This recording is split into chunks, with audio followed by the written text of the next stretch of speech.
अस्सलाम वालेकुम ਅੱਜ ਦੀ ਵੀਡੀਓ ਜਿਹੜੀ ਮੈਂ ਬਣਾ ਰਿਹਾ ਸਿਰਫ ਉਹਦਾ ਮਕਸਦ ਹੈ ਵੇ ਕਿ ਮੈਂ ਤੁਹਾਨੂੰ ਕੰਪੇਅਰ ਕਰਕੇ ਦੱਸਾਂ ਉਸ ਜ਼ਲਾਲਤ ਦੇ ਬਾਰੇ 'ਚ ਜਿਹੜੇ ਤੁਹਾਨੂੰ ਇੱਥੇ ਬਰਦਾਸ਼ਤ ਕਰਨੀ ਪੈਂਦੀ ਹੈ ਐਜ਼ ਅ ਜੂਨੀਅਰ ਡਾਕਟਰ ਜਾਂ ਜਿਹੜੀ ਤੁਸੀਂ ਪਾਕਿਸਤਾਨ ਦੇ ਅੰਦਰ ਬਰਦਾਸ਼ਤ ਕਰ ਰਹੇ ਹੁੰਦੇ ਹੋ।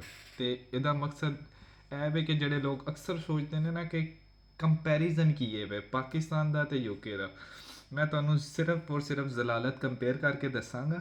ਬਾਕੀ ਫੈਸਲਾ ਤੁਸੀਂ ਆਪ ਕਰਨਾ ਹੈ, ਮੇਰੇ ਕੰਧਿਆਂ ਤੇ ਨਹੀਂ ਪਾ ਦੇਣਾ, ਠੀਕ ਹੈ। ਸਭ ਤੋਂ ਪਹਿਲੇ ਮੈਨੂੰ ਯਾਦ ਆਉਂਦਾ ਕਿ ਜਦੋਂ ਮੈਡੀਕਲ ਕਾਲਜ ਦੇ ਅੰਦਰ ਸੀ, ਤੀਜੇ ਚੌਥੇ ਪੰਜਵੇਂ ਸਾਲ ਤੁਹਾਨੂੰ ਹਸਪਤਾਲ ਜਾਣਾ ਪੈਂਦਾ ਹੈ, ਉੱਥੇ ਜਾ ਕੇ ਖੱਜਲ ਖੁਆਰ ਹੋਣਾ ਪੈਂਦਾ। ਪੰਜਵੇਂ ਸਾਲ ਦੇ ਤੋਂ ਤੁਹਾਡੀ ਸਾਰੀ ਜ਼ਲਾਲਤ ਕਾਲਜ ਦੇ ਅੰਦਰ ਹੀ ਤੇ ਨਹੀਂ ਹੁੰਦੀ, ਲੇਕਿਨ ਹਸਪਤਾਲ ਦੇ ਅੰਦਰ ਤੁਸੀਂ ਸਾਰਾ ਦਿਨ ਗੁਜ਼ਾਰਦੇ ਹੋ, ਹਿਸਟਰੀਆਂ ਲੈਂਦੇ ਹੋ। ਬਲਕਿ ਮੇਰੇ ਜੈਸੇ ਸਟੂਡੈਂਟ ਤੇ ਉਹ ਹੁੰਦੇ ਨੇ ਜਿਹੜੇ ਹਿਸਟਰੀ ਲੈਣ ਤੋਂ ਨਾ ਬਹੁਤ ਜ਼ਿਆਦਾ ਡਰਦੇ ਨੇ ਜਾਂ ਜਾਂਦੇ ਹੀ ਨਹੀਂ, ਜਾਂ ਮੈਕਸਿਮਮ ਉਹਨਾਂ ਦੇ ਕੋਈ ਦੋ ਤਰ੍ਹਾਂ ਚੰਗੇ ਯਾਰ ਹੁੰਦੇ ਨੇ ਜਿਹੜੀ ਬਹੁਤ ਚੰਗੀ ਹਿਸਟਰੀ ਲੈਂਦੇ ਨੇ, ਤੇ ਉਹ ਸਿਰਫ ਮੇਰੇ ਜਿਹਾ ਬੰਦਾ ਸਿਰਫ ਨਾਮ ਬਦਲਦਾ ਤੇ ਉਹਦੀ ਉਮਰ ਬਦਲਦੇ ਆ, ਬਿਮਾਰੀ ਹੋਈ ਹੁੰਦੀ ਹੈ, ਹਿਸਟਰੀ ਵੀ ਹੋਈ ਹੁੰਦੀ ਹੈ, ਤੇ ਫਿਰ ਬਾਅਦ ਜਦੋਂ ਪ੍ਰੈਜ਼ੈਂਟ ਕਰਨੇ ਆ ਤੇ ਫੜੇ ਜਾਂਦੇ ਨੇ। ਤੇ ਇੱਥੇ ਜਿਹੜੇ ਮੈਡੀਕਲ ਸਟੂਡੈਂਟ ਹਿਸਟਰੀ ਲੈਂਦੇ ਨੇ ਆ ਕੇ ਨਾ ਚੌਥੇ ਪੰਜਵੇਂ ਸਾਲ ਦੇ, ਉਹ ਮਾਸ਼ਾਅੱਲਾ ਇੰਨੀ ਸੋਹਣੀ ਹਿਸਟਰੀ ਪਾਉਂਦੇ ਨੇ ਯਾਰ। ਮਤਲਬ ਉਹ ਕੀ presenting complaint, history of presenting complaint, ਉਹਦੇ ਬਾਅਦ ਮਤਲਬ ਪਾਸ ਮੈਡੀਕਲ ਹਿਸਟਰੀ ਸਾਰੀ ਨਾ ਇੱਕ ਇੱਕ ਸ਼ੈ ਲਿਖਦੇ ਨੇ, ਠੀਕ ਹੈ। Social history, family history, allergies, medication history, ਮਤਲਬ ਇੱਕ ਪ੍ਰੋਪਰ ਉਹ ਨਾ ਹਿਸਟਰੀ ਲੈਂਦੇ ਨੇ, ਠੀਕ ਹੈ। ਤੇ ਸਾਡੀ ਹਿਸਟਰੀ ਕੀ ਹੁੰਦੀ ਸੀ ਯਾਰ, ਮਰੀਜ਼ ਆਇਆ ਬੁਖਾਰ ਦੇ ਨਾਲ, ਮਤਲਬ ਦੋ ਚਾਰ ਗੱਲਾਂ ਅੱਗੇ ਪਿੱਛੇ ਦੀ ਪੁੱਛੀਆਂ, ਉੱਤੋਂ ਮਰੀਜ਼ ਵੀ ਇੰਜ ਦੇ ਆਵਾਜ਼ਾਰ ਕਿਸਮ ਦੇ ਹੁੰਦੇ ਸਨ। ਉਹਨਾਂ ਦਾ ਵੀ ਦਿਲ ਹੁੰਦਾ ਸੀ ਕਿ ਯਾਰ ਇਹਨੂੰ ਨਾ ਕਿਸੇ ਤਰੀਕੇ ਨਾਲ ਪ੍ਰੋਫੈਸਰ ਦੇ ਕੇ ਜ਼ਲੀਲ ਕਰਾ ਦਈਏ ਸੇ, ਬਸ ਨਾ ਹਿਸਟਰੀ ਟੋਟਲ ਬਦਲ ਲੈਂਦੇ ਸੀ ਮਰੀਜ਼। ਤੇ ਇੱਥੇ ਜਿਹੜੇ ਨੇ ਮਰੀਜ਼ ਬੜੇ ਚੰਗੇ ਤਰੀਕੇ ਨਾਲ ਹਿਸਟਰੀ ਦਿੰਦੇ ਨੇ, ਉਹ ਸਾਰਾ ਦੱਸਦੇ ਨੇ, ਉਹਨਾਂ ਨੂੰ ਪਤਾ ਲੱਗ ਜਾਂਦਾ ਜੇ ਜੂਨੀਅਰ ਮੁੰਡਾ ਆਇਆ ਇਹਨੂੰ ਮਤਲਬ ਚੰਗੀ ਹਿਸਟਰੀ ਦੇਣੀ ਹੈ, ਇਹਨੂੰ ਆਪਣੀ ਬਿਮਾਰੀ ਦਾ ਦੱਸਣਾ, ਇਹਨੂੰ ਹੈਲਪ ਕਰਨਾ, ਸਪੋਰਟ ਕਰਨੇ ਆ, ਇਹਨੂੰ ਸਪੋਰਟ ਕਰਾਂਗੇ ਤੇ ਮੇਰੀ ਬਿਮਾਰੀ ਦਾ ਵੀ ਬਿਹਤਰ ਪਤਾ ਲੱਗੇਗਾ। ਲੇਕਿਨ ਪਾਕਿਸਤਾਨ 'ਚ ਕਹਿੰਦੇ ਨੇ ਨਹੀਂ ਨਹੀਂ ਨਹੀਂ, ਵੇਖਿਆ ਜੇ ਇਹਨੂੰ ਮੈਂ ਜ਼ਲੀਲ ਕਰਾਂਦਾ ਸਵੇਰੇ ਰਾਊਂਡ ਦੇ ਅੰਦਰ, ਠੀਕ ਹੈ। ਸਾਰੇ ਮਰੀਜ਼ ਐਂ ਤੇ ਨਹੀਂ ਹੁੰਦੇ, ਲੇਕਿਨ ਮੋਸਟਲੀ ਜਿਹੜੀ ਮੈਂ ਗੱਲ ਕਰ ਰਿਹਾ, ਠੀਕ ਹੈ। ਤੇ ਹਿਸਟਰੀ ਦੇ ਦੱਸ ਦਿੱਤਾ ਕਿ ਕਿਸ ਤਰ੍ਹਾਂ ਕੰਪੈਰੀਜ਼ਨ। ਇਸ ਜਗ੍ਹਾ 'ਤੇ ਆ ਕੇ ਅਸੀਂ ਬਹੁਤ ਜ਼ਿਆਦਾ ਲੈਕ ਕਰਨੇ ਆ ਕਿ ਨਾ, ਅਸੀਂ ਜਦੋਂ ਐਜ਼ ਅ ਜੂਨੀਅਰ ਡਾਕਟਰ ਆਉਂਦੇ ਹਾਂ ਨਾ, ਅਤੇ ਅਸੀਂ ਜਦੋਂ ਕੰਪੇਅਰ ਕਰਨੇ ਆ ਇੱਥੇ ਦੇ FY1 ਉਹ ਹੁੰਦਾ ਜਿਹੜਾ ਨਾ ਇੱਥੇ ਹਾਊਸ ਜੋਬ ਕਰ ਰਿਹਾ ਹੁੰਦਾ, ਮਤਲਬ ਹਜੇ ਉਹਦਾ ਪਹਿਲਾ ਇੰਟਰੈਕਸ਼ਨ ਹੋ ਰਿਹਾ ਹੁੰਦਾ ਮਰੀਜ਼ਾਂ ਦੇ ਨਾਲ ਐਜ਼ ਅ ਜੂਨੀਅਰ ਡਾਕਟਰ, ਠੀਕ ਹੈ। ਅਤੇ ਉਹ ਇੰਨੀ ਚੰਗੀ ਹਿਸਟਰੀ ਪਾਉਂਦੇ ਨੇ, ਤੁਸੀਂ ਆਪਣੇ ਆਪ ਨੂੰ ਡਾਊਟ ਕਰਨਾ ਸ਼ੁਰੂ ਕਰ ਦਿੰਦੇ ਹੋ, ਯਾਰ ਅਸੀਂ ਮਤਲਬ 5 ਸਾਲ ਕੀ ਕੀਤੇ ਆ, ਠੀਕ ਹੈ। ਲੇਕਿਨ ਤੁਸੀਂ ਘਬਰਾਉਣਾ ਨਹੀਂ ਹੈ, ਤੁਹਾਨੂੰ ਵੀ ਬਹੁਤ ਕੁਛ ਆਉਂਦਾ, ਤੁਸੀਂ ਬਹੁਤ ਕੁਛ ਚੀਜ਼ਾਂ ਤੋਂ ਬਹੁਤ ਅੱਗੇ ਵੀ ਹੁੰਦੇ ਹੋ, ਠੀਕ ਹੈ। ਦੂਸਰੀ ਚੀਜ਼ ਆ ਜਾਂਦੀ ਹੈ ਕਿ ਵਰਕਿੰਗ ਆਵਰਸ, ਠੀਕ ਹੈ। ਵਰਕਿੰਗ ਆਵਰਸ ਵੇਖੋ, ਜਦ ਮੈਨੂੰ ਯਾਦ ਹੈ ਜਦੋਂ ਮੈਂ ਹਾਊਸ ਜੋਬ ਕਰ ਰਿਹਾ ਸੀ ਰਾਵਲਪਿੰਡੀ ਮੈਡੀਕਲ ਕਾਲਜ ਦੇ ਹਸਪਤਾਲਾਂ 'ਚ ਧੱਕੇ ਖਾ ਰਿਹਾ ਸੀ, ਉਦੋਂ ਇਹ ਹੁੰਦਾ ਸੀ ਕਿ ਆਲਮੋਸਟ ਹਰ department, neuro surgery, surgery, paediatrics, medicine, ਇਹਨਾਂ ਦੇ ਅੰਦਰ ਤੁਹਾਡੀ ਆਲਟਰਨੇਟ ਕਾਲਾਂ ਹੁੰਦੀਆਂ ਸਨ, ਠੀਕ ਹੈ। ਪੀਡੀਆਟ੍ਰਿਕਸ ਦੇ ਅੰਦਰ ਕਦੀ 1 in 3 ਹੋ ਗਈ, ਲੇਕਿਨ ਆਲਟਰਨੇਟ ਕਾਲ ਦਾ ਮਤਲਬ ਹੈ ਤੁਸੀਂ ਇੱਕ ਦਿਨ ਸਵੇਰੇ 8 ਵਜੇ ਗਏ, ਅਗਲੇ ਦਿਹਾੜੇ ਤੁਹਾਡੀ 2 ਵਜੇ ਦੁਪਹਿਰੀ ਸ਼ਿਕਰ ਦੁਪਹਿਰੀ ਤੁਹਾਡੀ ਜਿਹੜੀ ਛੁੱਟੀ ਹੋਣੀ ਹੈ, ਠੀਕ ਹੈ। ਉਹਦੇ ਬਾਅਦ ਤੁਸੀਂ ਘਰ ਜਾ ਕੇ ਸਿਰਫ, ਘਰ ਵੀ ਨਹੀਂ ਹੋਸਟਲ ਜਾ ਕੇ ਸਿਰਫ ਤੁਸੀਂ ਰੋਟੀ ਖਾਣੀ ਅਤੇ ਸੌਂ ਜਾਣਾ, ਅਗਲੇ ਦਿਨ ਫਿਰ ਸੁਬਾਹ 8 ਵਜੇ ਆਉਣਾ, ਅਤੇ ਉਹਦੇ ਦਿਨ ਅਗਲੇ ਦਿਨ 2 ਵਜੇ ਤੁਸੀਂ ਫਾਰਗ ਹੋਣਾ। ਇੱਥੇ ਭਾਈ ਅਜੇ ਤੱਕ ਕੋਈ ਹਿਸਾਬ ਕਿਤਾਬ ਨਹੀਂ ਹੈ, ਠੀਕ ਹੈ। ਇੱਥੇ ਤੁਸੀਂ ਅੱਲਾ ਕਰਕੇ ਸਵੇਰੇ 8 ਵਜੇ ਜਾਣਾ ਹੈ ਹਸਪਤਾਲੇ, ਠੀਕ ਹੈ। ਤੁਸੀਂ ਹਸਪਤਾਲ ਜਾਣਾ 8 ਵਜੇ, ਜੇ 5 ਵਜੇ ਤੁਹਾਡੀ ਡਿਊਟੀ ਮੁੱਕਦੀ ਹੈ ਅਤੇ ਉਸ ਦਿਨ ਕੋਈ ਮਰੀਜ਼ ਕੋਈ ਬਹੁਤ ਜ਼ਿਆਦਾ ਅਨਵੈਲ ਨਹੀਂ ਹੋ ਜਾਂਦਾ ਜਾਂ ਅਗਰੈਸਿਵ ਨਹੀਂ ਹੋ ਜਾਂਦਾ, ਤਾਂ ਤੁਸੀਂ 5:30 6 ਵਜੇ ਵਾਪਸ ਆਉਣ ਦੀ ਕੋਸ਼ਿਸ਼ ਕਰ ਸਕਦੇ ਹੋ, ਠੀਕ ਹੈ। ਅਤੇ ਇਹ ਵਰਕਿੰਗ ਆਵਰਸ ਦਾ ਵੀ ਕੰਪੈਰੀਜ਼ਨ ਹੋ ਗਿਆ। ਅਤੇ ਔਨ ਕਾਲਾਂ ਜਿਹੜੀਆਂ ਇੱਥੇ ਹੁੰਦੀਆਂ ਨੇ ਪਾਕਿਸਤਾਨ 'ਚ, ਤਾਂ 30 ਘੰਟੇ ਦੀ ਕਾਲ ਹੁੰਦੀ ਸੀ ਨਾ। ਮੈਨੂੰ ਯਾਦ ਹੈ ਇੱਕ ਵਾਰੀ ਸਾਡੀ ਪਨਿਸ਼ਮੈਂਟ ਕਾਲ ਲੱਗੀ ਸੀ 48 ਘੰਟੇ ਦੀ ਵੀ, ਕਿ ਕੁਛ ਲੋਕਾਂ ਦੀ 72 ਘੰਟੇ ਦੀ ਵੀ ਕਾਲ ਲੱਗੀ ਸੀ। ਇੱਥੇ ਭਾਈ ਇਹਦਾ ਕੋਈ ਹਿਸਾਬ ਨਹੀਂ ਆਇਆ। ਇੱਥੇ ਮੈਕਸਿਮਮ ਜਿਹੜੀ ਡਿਊਟੀ ਹੈ ਨਾ ਉਹ 12 ਘੰਟੇ ਜਾਂ 12.5 ਘੰਟੇ ਵੇ, ਠੀਕ ਹੈ। ਉਹ ਵੀ ਇਸ ਤਰ੍ਹਾਂ ਹੋਏਗੀ 12.5 ਘੰਟੇ ਇੱਕ ਦਿਨ ਸ਼ਿਫਟ, ਉਹਦੇ ਬਾਅਦ 12.5 ਘੰਟੇ ਆਫ, ਫਿਰ 12.5 ਘੰਟੇ, ਮਤਲਬ 3 ਦਿਨ 12.5 ਘੰਟੇ ਦੀ ਸ਼ਿਫਟ ਹੋਏਗੀ ਜਾਂ 4 ਦਿਨ, ਉਹਦੇ ਬਾਅਦ ਤੁਹਾਨੂੰ ਅਗਲੇ 2 ਦਿਨ ਛੁੱਟੀ ਹੋਏਗੀ। ਤੁਸੀਂ ਇਯਾਸ਼ੀ ਕਰੋ, ਇਯਾਸ਼ੀ ਤਾਂ ਨਹੀਂ ਕਰ ਸਕਦੇ। ਇਹ 12.5 ਘੰਟੇ ਦੀ ਸ਼ਿਫਟ ਨੂੰ ਤੁਸੀਂ ਲਾਈਟ ਨਹੀਂ ਲੈਣਾ, ਠੀਕ ਹੈ। ਇਹ 12.5 ਘੰਟੇ ਦੀ ਸ਼ਿਫਟ ਤੁਹਾਨੂੰ ਉਸ ਤੋਂ ਜ਼ਿਆਦਾ ਥਕਾਉਂਦੀ ਹੈ ਜਿਹੜੀ ਤੁਸੀਂ 30 ਘੰਟੇ ਦੀ ਕਰਦੇ ਹੋ। 30 ਘੰਟੇ ਦੀ ਸ਼ਿਫਟ ਦੇ ਅੰਦਰ ਤੁਸੀਂ ਉੱਥੇ ਜਾ ਕੇ ਨਰਸਾਂ ਨੂੰ ਨੰਬਰ ਦੇ ਕੇ ਜਾਂ ਆਪਣੇ ਪੀਜੀਆਰ ਨੂੰ ਜਾਂ ਆਪਣੇ ਸਾਥ ਨਾਲ ਵਾਲੇ ਐਚਓ ਨੂੰ ਨੰਬਰ ਦੇ ਕੇ ਕਹਿੰਦੇ ਨੇ ਯਾਰ ਮੈਂ ਥੋੜ੍ਹਾ ਜ਼ਰਾ ਚਾਹ ਪੀ ਆਵਾਂ ਜਾਂ ਮੈਂ ਜ਼ਰਾ ਮੈਕਡੋਨਲਡਸ ਤੋਂ ਆਵਾਂ। ਇੱਥੇ ਪਾਇਨ ਕੋਈ ਸੀਨ ਨਹੀਂ ਹੈ। ਇੱਥੇ ਤੁਹਾਨੂੰ ਇੰਨੀ ਕੁ ਡਿਵਾਈਸ ਦੇ ਦਿੰਦੇ ਨੇ ਜਿਹੜੀ ਟੂ ਟੂ ਟੂ ਟੂ ਕਰਦੀ ਹੈ, ਠੀਕ ਹੈ। ਜਦੋਂ ਟੂ ਟੂ ਕਰਦੀ ਹੈ ਤੁਸੀਂ ਉਹਨੂੰ ਰਿਸਪੌਂਸ ਕਰਨਾ ਹੁੰਦਾ ਹੈ, ਠੀਕ ਹੈ।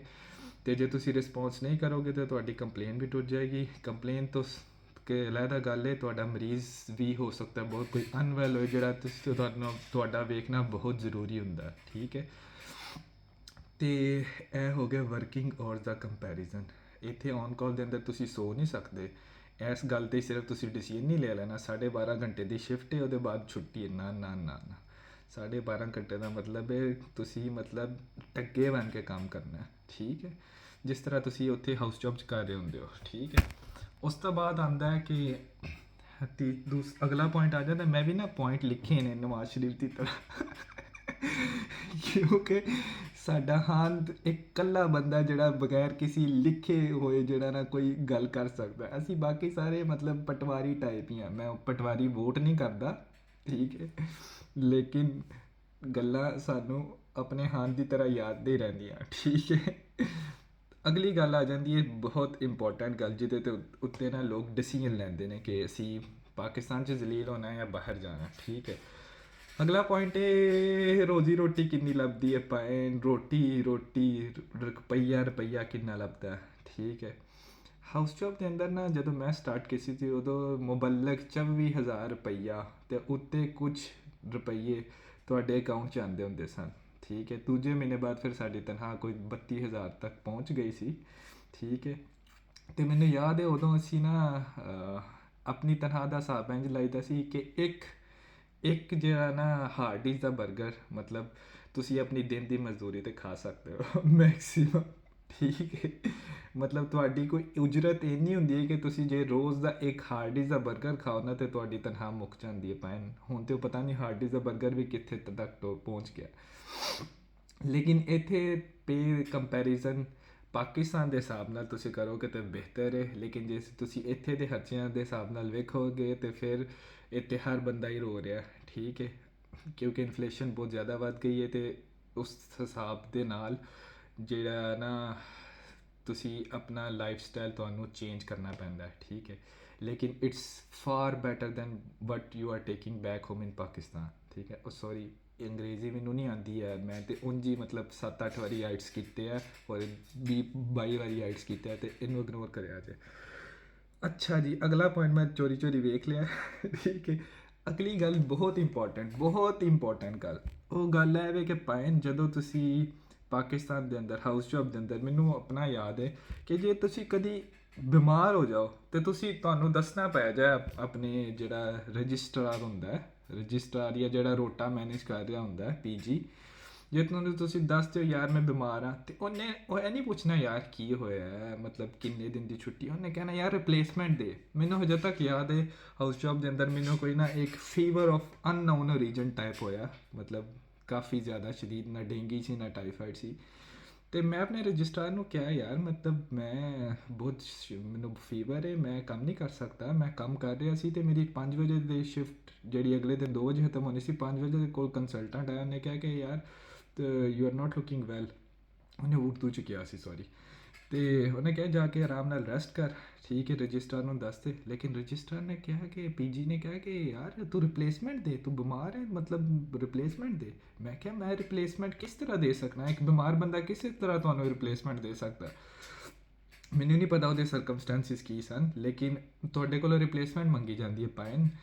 ਇੱਥੇ ਕੰਪੈਰੀਜ਼ਨ ਜੇ ਤੁਸੀਂ ਬਿਮਾਰ ਹੋ ਜਾਂਦੇ ਹੋ ਉਹਦਾ ਤਰੀਕਾਕਾਰ ਆਉਂਦਾ, ਤੁਸੀਂ ਆਪਣੇ ਰੋਟਾ ਕੋਆਰਡੀਨੇਟਰ ਨੂੰ ਕਾਲ ਕਰਦੇ ਹੋ, ਉਹਨੂੰ ਦੱਸਦੇ ਹੋ ਇਸ ਤਰ੍ਹਾਂ ਮੈਂ ਬਿਮਾਰ ਹਾਂ, ਅਤੇ ਉਹਨੇ ਇਹ ਨਹੀਂ ਕਹਿਣਾ ਰਿਪਲੇਸਮੈਂਟ ਦਿਓ, ਉਹਨੇ ਕਹਿਣਾ ਓਹੋ I am so sorry to hear that, ਮੈਨੂੰ ਬਹੁਤ ਮਤਲਬ ਭੈੜਾ ਲੱਗ ਰਿਹਾ ਕਿ ਤੁਹਾਨੂੰ ਜਿਹੜਾ ਤੁਸੀਂ ਬਿਮਾਰ ਹੋ, ਤੁਸੀਂ ਛੇਤੀ ਬਿਹਤਰ ਹੋਵੋ, ਜਿੰਨੀ ਦੇਰ ਤੱਕ ਬਿਹਤਰ ਨਹੀਂ ਹੁੰਦੇ ਤੁਸੀਂ ਘਰ ਰਹੋ, ਅਤੇ ਜਦੋਂ ਤੁਸੀਂ ਬਿਹਤਰ ਫੀਲ ਕਰੋਗੇ ਤੁਸੀਂ ਸਾਨੂੰ ਦੱਸ ਦਿਆ ਜੇ ਅਤੇ ਵਾਪਸ ਹਸਪਤਾਲ ਆ ਜਾਏ, ਅਤੇ ਨਾਲ ਉਹਨਾਂ ਦੁਆਵਾਂ ਦੇਣੀਆਂ ਨੇ, ਉਹਨਾਂ ਬਲੈਸ ਯੂ ਕਹਿਣਾ, ਉਹਨਾਂ ਕਹਿਣਾ have a good day rest, ਇਹ ਨਹੀਂ ਕਹਿਣਾ ਕਿ ਰਿਪਲੇਸਮੈਂਟਾਂ ਦਾ ਵੋ ਪਾਇਨ, ਇਹ ਕੰਪੈਰੀਜ਼ਨ ਕਰ ਲਿਆ ਜੇ, ਠੀਕ ਹੈ।